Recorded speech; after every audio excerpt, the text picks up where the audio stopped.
اینا ببین بعضی جا مثل اصفهان اونا میگن کالی جو همین با خیلی شد باشه. این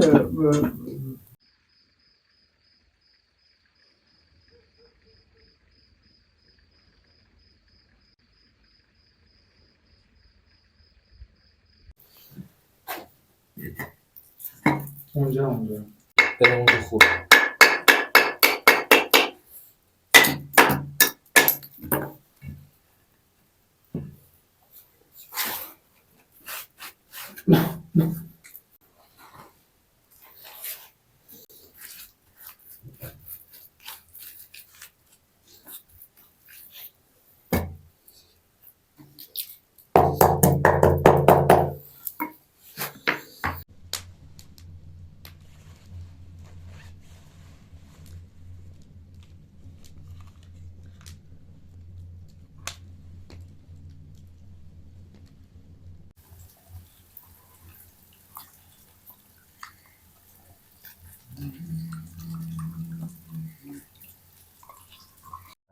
میکنه جاده همون چیزی که بوده روغن های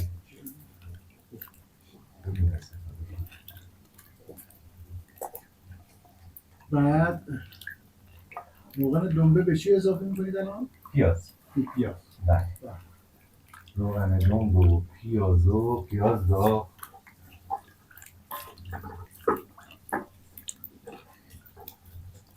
برای کشت تا ما در کشتش آماده میشه پیاز باشه آماده باشه که یک ترجش درست کن برای شام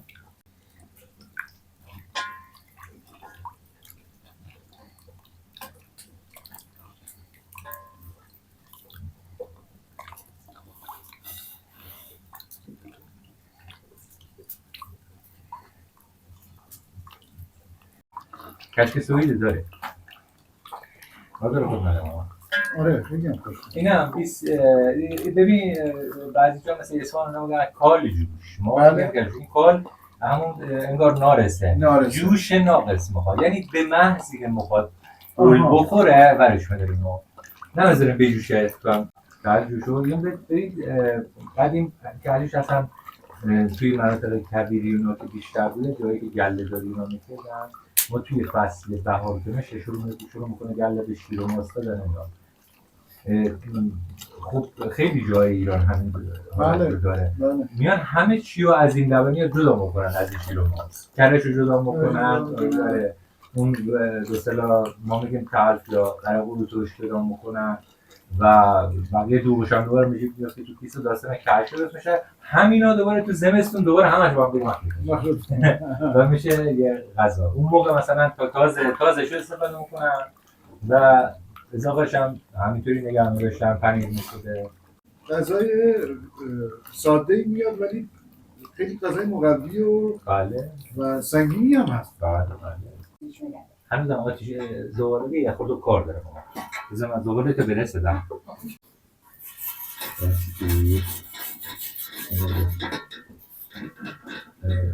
بکنیدی اصلا تو جلو اندازی تو هایی اومده یکی نه فرشت کسی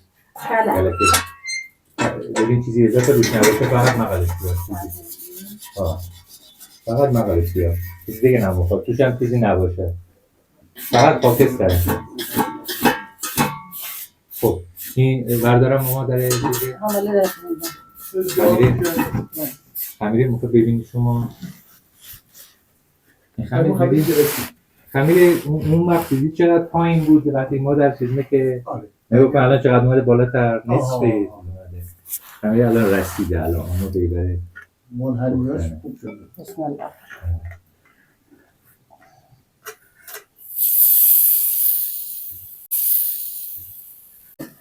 از هم معلوم خمیری کلی کم شل باشه درسته؟ بله همین با خیلی شد باشه این نونایی که بهش نون تیری میگن نه همینه درسته؟ نون تیری آره آره نون تیری ها اتفاقا این ساجو برعکس میزنن اونها برعکس آره. من همین گفتم برای من نازک نه خب من بریدم و این هم یه سری حالا مادر میگه آلو عدوه مشکاشه؟ تخمگش نیست زیادونه گل رنگ زیره خشخاش هم داشت قدیم. آره خشخاش داشت. میش بیزارم. من اینجا مسئولیتون خیلی.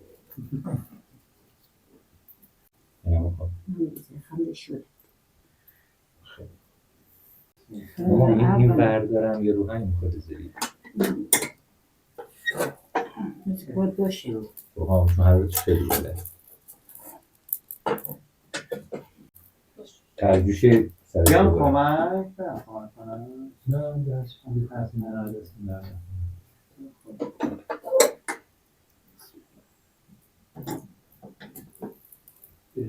جنن خواهم. خب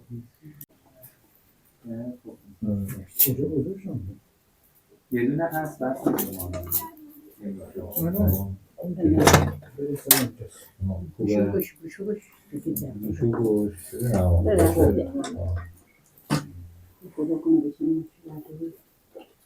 اولی معمولا مایه بربری شد بعدم گرده بریم میکنم خدا فکر آره نمیشه داغ بخوره. کاسه روغنم بغلش بود و بعد این خودش یک بعد غذا بود. خدای خوبم بود دیگه روغن دنبه گوسفند بود.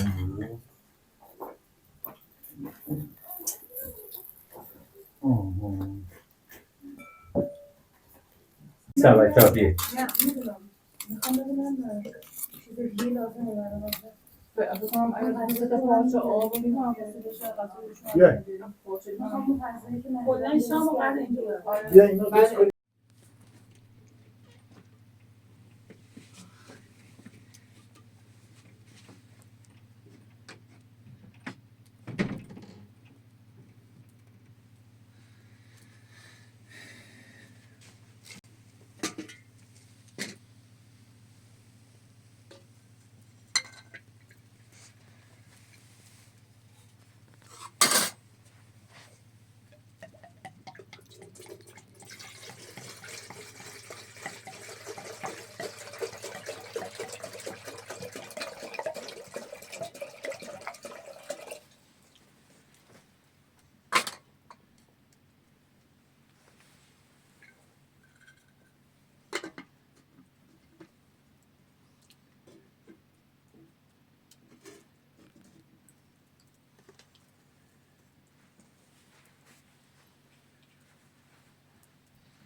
انتقال دارم